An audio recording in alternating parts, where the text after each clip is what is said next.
भारत माता की, भारत माता की। कैसा लग रहा है दर्शकों जब मैं भारत माता की के बाद जय नहीं कह रही? कुछ ऐसा ही लगा था 1999 के 24 दिसंबर को हमारे एनआईए चीफ अजीत डोभाल को।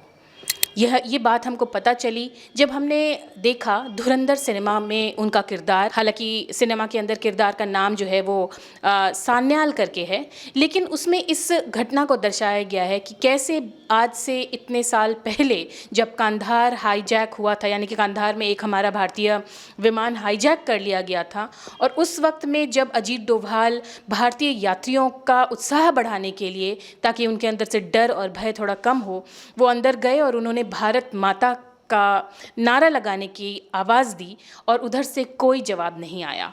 और जवाब जब नहीं आया तो आतंकवादियों ने मजाकिया अंदाज में उनसे कहा कि हिंदू बड़ी ही डरपोक कौम है। लेकिन उस वक्त में अजीत डोभाल ने कोई प्रतिक्रिया नहीं दी और उन्होंने अपने सब्र को बरतते हुए वक्त का इंतज़ार किया। लेकिन उनका सब्र अभी कहाँ रुकना था। 2002 में संसद पर हमला हुआ और संसद में उनके सामने एक महिला कांस्टेबल जो है उसको गोली मार दी गई थी और उसकी मृत्यु वहाँ पर हो गई, और उस वक्त भी किसी तरह का कोई एक्शन नहीं लिया गया। बस इसको एक आतंकवादी घटना कहकर इसको कंडेम कर दिया गया और उसके बाद मामला रफा दफा हो गया। मामला हमेशा से यही आता था कि जो जांच एजेंसियां हैं उन्होंने वक्त पर जो है वो सूचना नहीं दी। बहरहाल इन बातों की कोई पुख्ता जानकारी नहीं होती, क्योंकि जो भी जांच एजेंसियां हैं, जो भी जासूसी टीम है, वो कभी भी खुल्लम खुल्ला कोई भी बात नहीं बताते हैं। और आज तक जो भी हमारे बॉलीवुड में, हिंदी सिनेमा में जो स्पाई मूवीज़, जो जासूसी मूवीज़ बनी, उसको बिल्कुल ही फैंटेसाइज किया गया, रोमांटिसाइज किया गया। हमें भी लगता था कि जासूस होना बड़ा ही रोमांटिक होता होगा, जासूस होना बड़ा ही फैंटेसी से भरा होता होगा। लेकिन धुरंधर, आखिर धुरंधर सिनेमा के रिलीज़ के बाद, जो कि 5 दिसंबर को रिलीज़ हुई, उसके बाद इतना हंगामा क्यों बरप गया? क्यों इसमें मिश्रित रिएक्शंस आ रहे हैं? कुछ लोग इसके पक्ष में हैं, कुछ लोग इसके विपक्ष में हैं। पक्ष वालों का कहना है कि पहली बार जो है वो सच्चाई दिखाई गई है, और जो इसके विपक्ष में हैं उनका ये कहना है कि कुछ ज़्यादा ही ग्रॉस दिखा दिया। ग्रॉस क्या दिखा दिया? ग्रॉस यही दिखाया कि जब कोई भारतीय जासूस पाकिस्तान में पकड़ा जाए तो उसके साथ कितनी बेरहमी से सुलूक किया जाता है, उसके साथ कितना बुरा व्यवहार किया जाता है। और पाकिस्तान में जो आतंकवादी संगठन हैं जो कि हथियार सप्लाई करते हैं और आतंकवाद के कामों में लिप्त होते हैं, वो किस तरह से अपने जो दुश्मन होते हैं, वहाँ के लोकल दुश्मन भी होते हैं, उनसे किस प्रकार का बदला लेते हैं। तो जहाँ पर सच्चाई दर्शाई गई, तो वो देखकर, जब उसके सिनेमा रूपांतरण को देख करके हमारा दिल इतना दहल गया, तो सोचिए कि पाकिस्तान में रहने वाले लोगों की मानसिकता कैसी होती होगी कि वो उसी परिवेश में रहते हैं।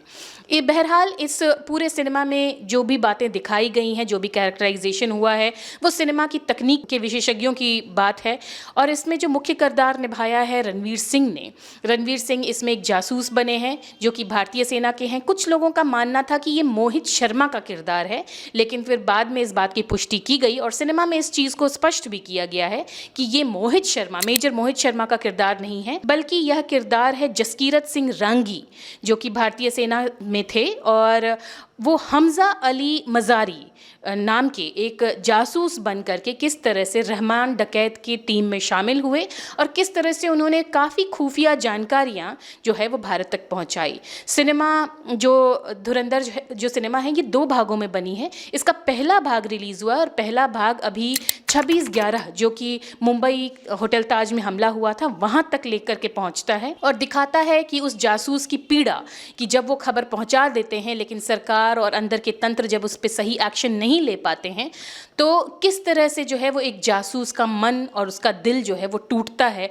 लेकिन फिर भी वो अपना सब्र बनाए रखता है। इसके अलावा जो 2016 के नवंबर में प्रधानमंत्री मोदी जी ने जो नोटबंदी की थी, उस नोटबंदी के पीछे का कारण भी इस सिनेमा में दिखाया गया है। और इस तरह से ये सिनेमा काफ़ी सारे बातों को क्लियर करती है।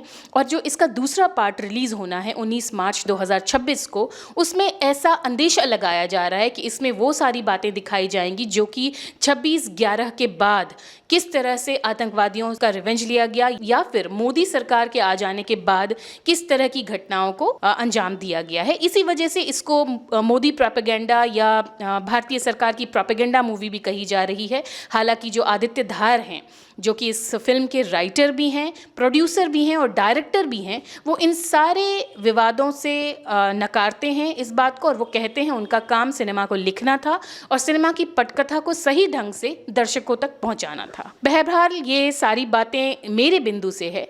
आप भी जाइए और इस मूवी को देखिए और बताइए कि आपको इसके माध्यम से क्या कुछ संदेश मिलता है।